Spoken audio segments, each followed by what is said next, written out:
Assalamualaikum warahmatullahi wabarakatuh. Hai Sobat Span 5, selamat pagi. Saya Quinsya Kavia Arika yang akan menemani kalian di acara talk show Span 5 TV hari ini, bertemakan PKK Goes to School. Hari ini kita ditemani oleh tamu spesial kita, Ibu Ketua Tim Penggerak PKK Kota Padang Panjang, Ibu Maria Veronica. Terima kasih. Assalamualaikum. Iya, Bu. Nah, siapa sih yang nggak kenal sama beliau? Beliau adalah istri dari Bapak Wali Kota Padang Panjang, Bapak Henry Yarnis. Beliau lahir di Palembang tanggal 23 Maret 1979 dan latar pendidikannya adalah jurusan Ekonomi dan Teknik Sipil di Universitas Sriwijaya. Nah, selamat datang di SMP 5 Padang Panjang, Ibu. Iya, sama-sama. Terima kasih. Ya, bagaimana kabarnya hari ini, Bu? Alhamdulillah baik. Nah, Ibu, sesuai dengan materi hari ini, yaitu PKK Goes to School. Nah, kami mendengar nih, Bu, ada program di PKK Goes to School ini yang namanya PAREDI, yaitu Pola Asuh Anak Remaja di Era Digital. Seperti yang kita ketahui, Bu, remaja sekarang ini tidak bisa lepas dari penggunaan gadget, penyalahgunaan narkoba, dan juga kekerasan seksual. Nah, kami ingin mengetahui lebih dalam nih, Bu, tentang permasalahan tersebut.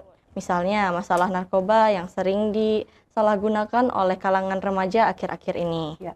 Nah, jadi apa yang harus kita lakukan, Bu, saat melihat orang-orang sekitar ini yang terkena narkoba? Tergantung situasinya pada waktu itu. Kalau misalnya keluarga terdekat, mungkin kita memberikan bantuan atau upaya agar memberikan mereka konseling ataupun rasa empati kita kepada keluarga kita bahwasanya bahayanya tentang narkoba. Tapi jikalau pada situasinya itu yang sangat berbahaya di daerah sekitar kita, ya segera kita melaporkan kepada pihak berwajib atau BNN terdekat. Ya, gitu. Jadi memang kita harus berani melaporkan ya, Bu? Ya, sebetulnya memang harus, itu kewajiban sebagai warga negara yang baik. Iya, iya. Ya. Nah, lalu Bu, bagaimana cara membantu orang-orang yang telah terlibat narkoba ini, Bu? Mungkin untuk orang yang terlibat narkoba itu, untuk pendekatan kita mungkin tidak gampang ya. Cara kita mendekatinya mungkin kita butuh keahlian khusus, dengan cara bukan berarti kita menghakimi, tapi lebih mengajak bahwasanya mengajak mereka untuk berusaha hidup yang sehat. Nah, salah satunya mereka itu harus mencoba lepas yang namanya narkoba. Sama saja kayak orang kecanduan merokok. Jadi kalau misalnya kecanduan merokok itu sebetulnya kita harus menggali apa dampak yang akan terjadi pada mereka jikalau mereka mengkonsumsi dalam jangka waktu yang panjang. Oh gitu. Iya. Jadi memang menanggapi tanpa menghakimi itu adalah solusi yang baik ya, Bu ya? Iya, betul. Nah, selain narkoba nih, Bu, ada juga kekerasan seksual yang terjadi pada remaja bahkan ke anak-anak. Iya. Dan tidak jarang pelakunya itu adalah orang-orang terdekat mereka, Bu. Iya. Nah, kira-kira, Bu, kami ingin tahu kenapa kekerasan seksual ini bisa terjadi, Bu? Kekerasan seksual itu biasanya terjadi itu salah satunya itu mungkin trauma pada si pelaku itu sendiri. Contoh, pelaku itu mungkin masa kecilnya ya dia melihat orang tuanya ya, orang tuanya laki-laki pernah menyiksa atau memberikan dampak kepada istrinya. Nah, nanti anak-anak ini berkembang melihat contoh. Jadi harapan saya melalui kegiatan PAREDI ini kita memberitahukan bahwasanya kita sebagai orang tua harus memberikan contoh yang terbaik untuk anak kita. Jikalau kita tidak ingin anak kita itu menjadi seperti kita di masa yang akan datang. Oh iya, berarti peran lingkungan ini penting banget ya, Bu, untuk pertumbuh kembang anak dan lingkungannya. Betul, karena lingkungan pertama anak itu pada waktu lahir di dalam kehidupan berkeluarga itu dari keluarga terdekat, keluarga yang inti. Jadi kalau misalnya keluarga intinya itu ya bukan berarti keluarga intinya itu harus mampu ya, tapi dalam arti kata cukup saja untuk anak ini berkembang dengan kasih sayang, dan alhamdulillah kalau diberikan rezeki sama Allah ya mampu dalam secara materi juga, tapi paling tidak ya kedua belah pihak, suami dan istri itu harus bisa mengayomi anak. Karena contoh terpenting dalam kehidupan berkeluarga itu agar tidak terjadi penyimpangan itu adalah keluarga, ibu dan bapaknya. Nah, jadi ada orang yang tidak dapat kasih sayangnya di masa kecil gitu, Bu, atau lingkungannya kurang baik, bisa dibilang gitu ya, Bu. Ya. Nah, apa yang harus dilakukan, Bu, ketika sudah menjadi korban kekerasan seksual ini, Bu? Jikalau kita terjadi di lingkungan kita, ya, semestinya korban itu harus menghubungi orang terdekatnya untuk memberitahukan pelecehan atau kekerasan yang terjadi pada dia. Karena hal ini mungkin tidak mudah, ya. Jadi harapan saya anak-anak harus bisa membuka diri. Bahwasanya jikalau dia tidak bisa membuka diri, dia tidak bisa mengekspresikan apa yang namanya artinya kekerasan yang dia alami, mungkin hal-hal ini sangat rawan untuk kita menyelesaikan. Karena sekarang itu banyak sekali, khususnya dari pemerintah daerah juga ada namanya anggota profesionalnya, ada psikolognya, ada dari dinas sosialnya, atau jikalau kita tidak berani memberitahuan kepada orang tua kita mencari ini. Kalau terjadi di sekolah mungkin kita harus mencari ibu BK ya. Nah, jadi ini sangat ini sih, maksudnya itu peran aktif sekolah itu memang harus ada. Contoh guru BK itu tidak mesti ditakuti, paling tidak bisa mengayomi. Mereka guru-guru BK itu harapan saya dipilih orang yang humble ya, maksudnya itu dia bisa masuk. Jadi anak-anak mungkin dengan guru yang terbuka ya, dengan tidak menghakimi, mungkin anak-anak akan lebih terbuka dibanding dia bercerita kepada orang tua. Itu harapan saya. Jadi peran sekolah itu sangat luar biasa kalau terjadi pelecehan atau kekerasan itu terjadinya di sekolah-sekolah. Ya. Berarti komunikasi dengan lingkungan sekitar itu memang penting banget ya, Bu? Betul. Kalau tidak ada komunikasi tentu tidak akan berjalan. Karena suatu masalah itu tidak akan terbentuk jikalau peran lingkungan itu tidak ada. Ya. Gitu.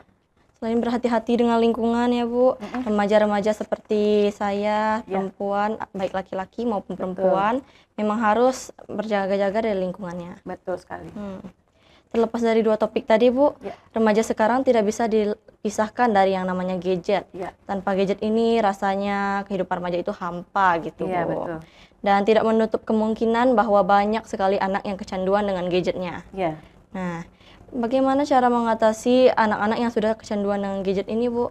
Kalau menurut saya anak-anak yang kecanduan gadget itu, ya, kita harus mengetahui kenapa dia bisa sampai tidak bisa terlepas dari gadget. Salah satunya contohnya kita berusaha mengetahui aplikasi apa yang dia pakai, ya. Walaupun kita sebagai orang tua mungkin dibanding anak-anak sekarang kan pengetahuan kita tentang aplikasi, tentang teknologi mungkin agak-agak kurang ya. Tapi harapan saya orang tua mau belajar dari anaknya dan ikut serta di dalam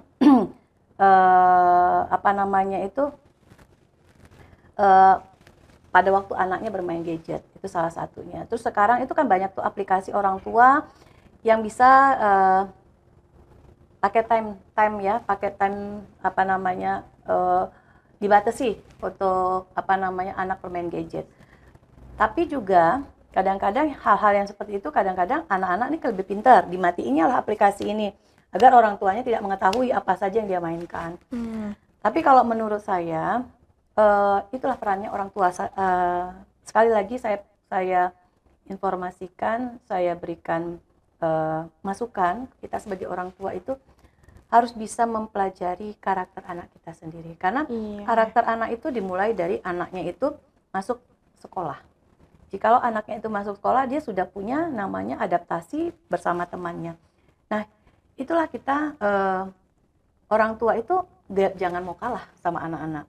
Kalau orang tua itu ya udah ya udah, tanpa kita tahu apa yang anak-anak inginkan, jadinya anaknya ngerasa dibiarkan, pembiaran. Jadi kalau saya memberikan solusi bahwasanya gadget itu sebetulnya kasih sayang orang tua yang tertunda kepada anak-anak. Karena dampaknya sangat besar sekali ya. Salah satunya mungkin anak-anak itu akan lupa orang sekelilingnya. Jadi akan lebih apa ya namanya itu hidupnya itu hanya dia tidak peduli lingkungan sekitarnya. Terus juga dia tidak ada empati karena dia sibuk sama gadgetnya tadi. Dan kemungkinan salah satu faktornya banyaknya terjadi kekerasan, pelecehan ya yang marak sekarang itu ya salah satunya timbul karena gadget itu tersendiri. Nah, jadi dampaknya luar biasa. Jadi harapan saya ya sebagai orang tua coba ganti ritmenya atau pada waktu anak bermain gadget kita dampingi tanpa anak itu merasa terganggu. Contohnya kalau dia lagi main gadget kita kasih mainan apalah yang membuat dia tertarik. Misal contoh ya monopoli, yuk kita main monopoli yuk nak, ini mama lagi ada waktu nih, atau papanya lagi kemungkinan ada di rumah. Nah mungkin hal-hal itu mengurangin. Atau nanti kita tanya, kamu mau jadi apa besarnya gitu. Oh saya mau jadi ini. Kalau misalnya sekarang aja kamu udah nggak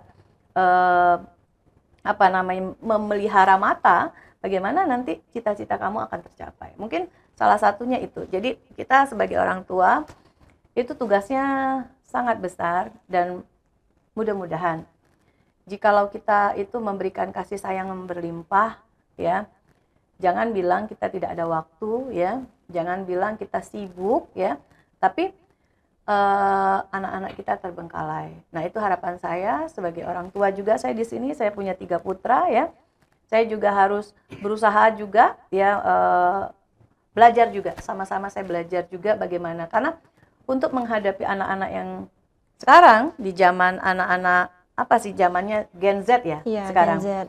Nah sebentar lagi kan anak-anak eranya pun sepertinya berubah.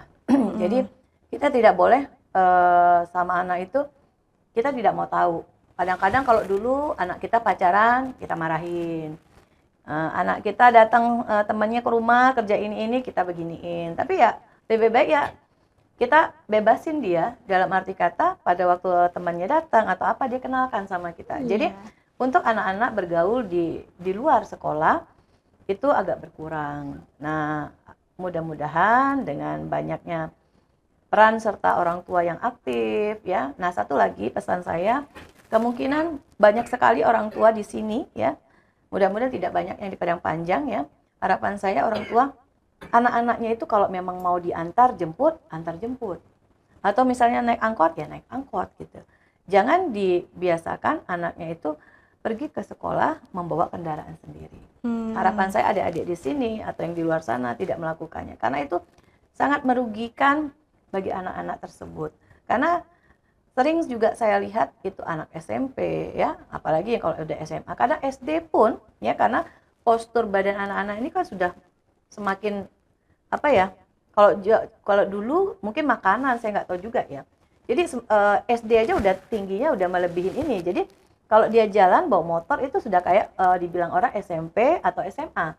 Jadi harapan saya orang tua jangan sekali-sekali membolehkan anaknya memakai kendaraan pribadi ke sekolah ya, kecuali setelah dia umur 17 tahun. Iya itu punya SIM ya.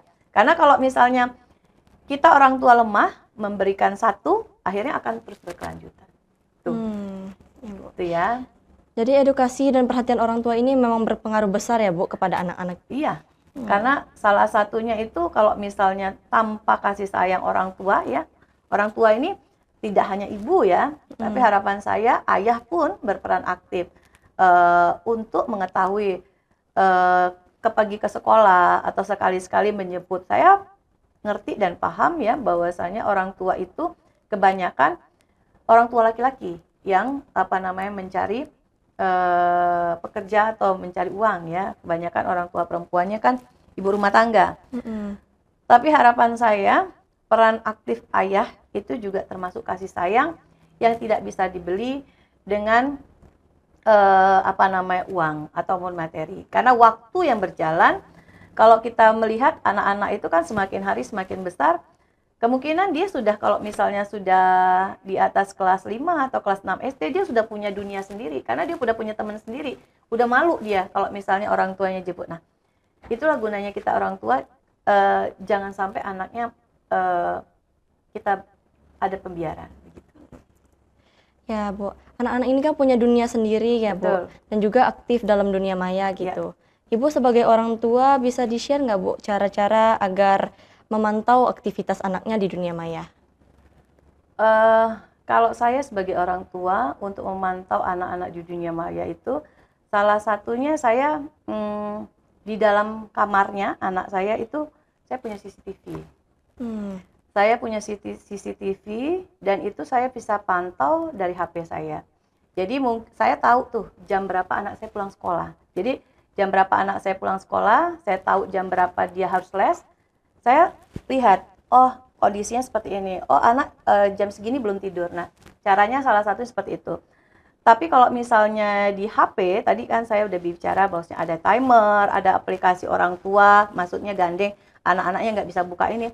Kadang-kadang yang aplikasi itu tidak terlalu besar pengaruhnya. Karena anak-anak ini udah lebih canggih.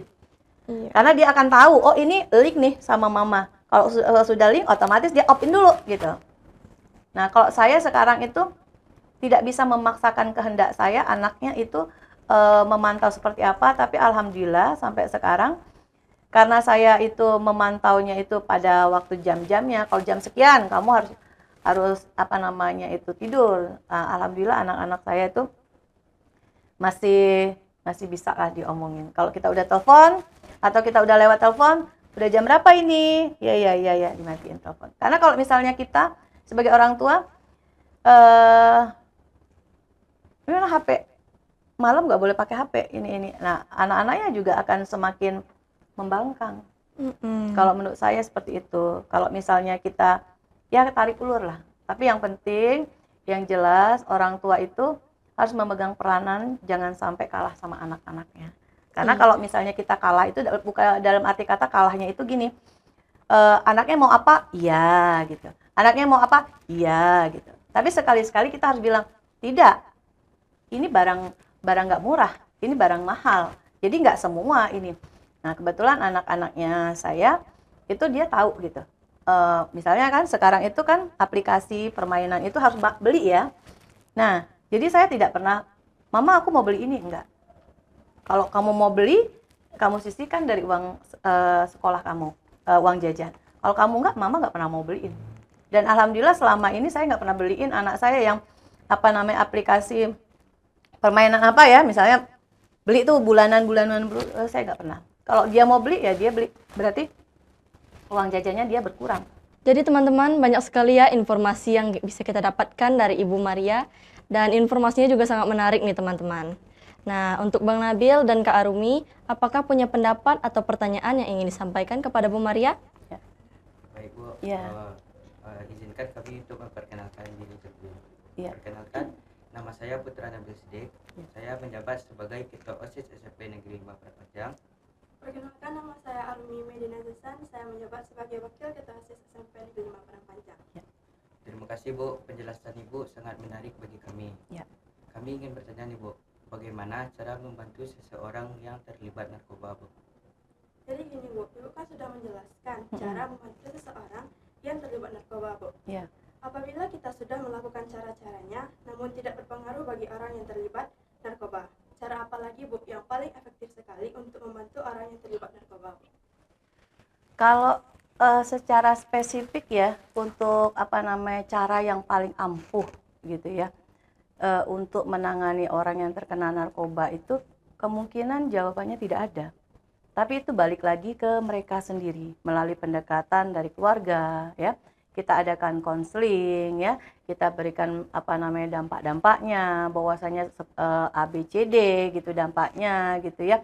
Atau misalnya secara finansial yang dari awalnya mereka hidup berkecukupan, nanti tidak ada uang nanti, ataupun misalnya sudah berkeluarga, nanti dampaknya juga kepada anak-anak.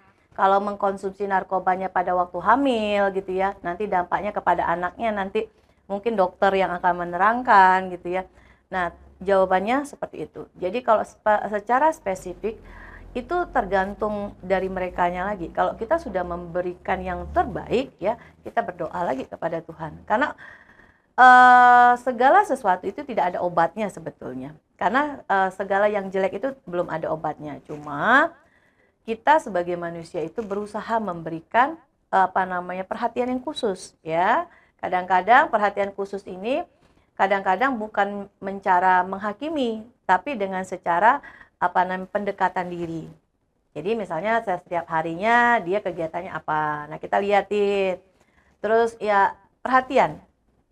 Dengan perhatian ya, dengan cara kita memberikan bukannya mendikte ya. Kadang-kadang orang narkoba ini ya mungkin dampaknya luar biasa kepada psikologisnya ya. Jadi jangan sampai nanti kita tidak tahu. Salah satu contoh orang narkoba itu yang paling spesifik kita bisa lihat dalam perilakunya sehari-hari ya.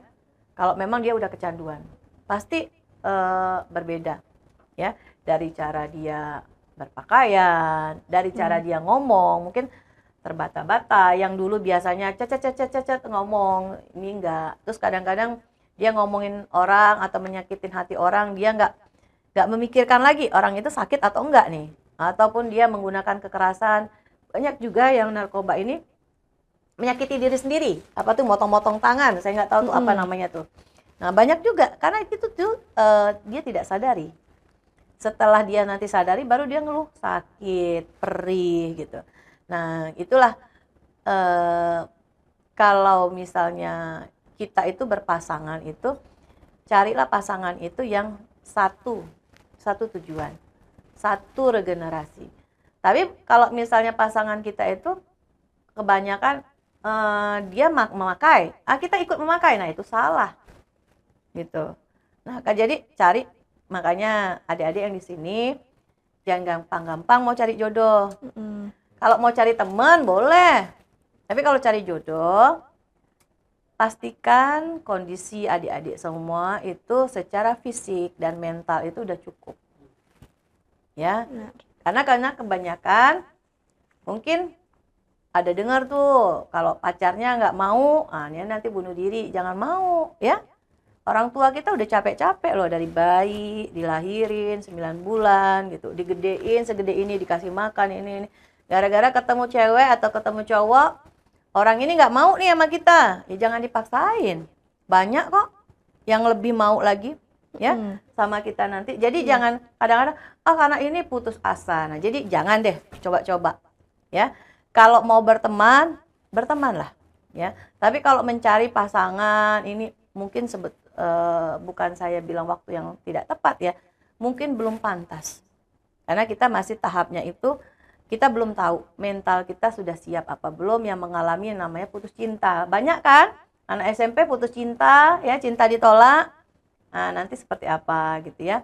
Itu harapan saya sih, mudah-mudahan adik-adik paham ya bahwasanya yang paling menderita ya kalau adik-adik itu tidak semangat ya, berkelakuan yang tidak baik, itu orang tua.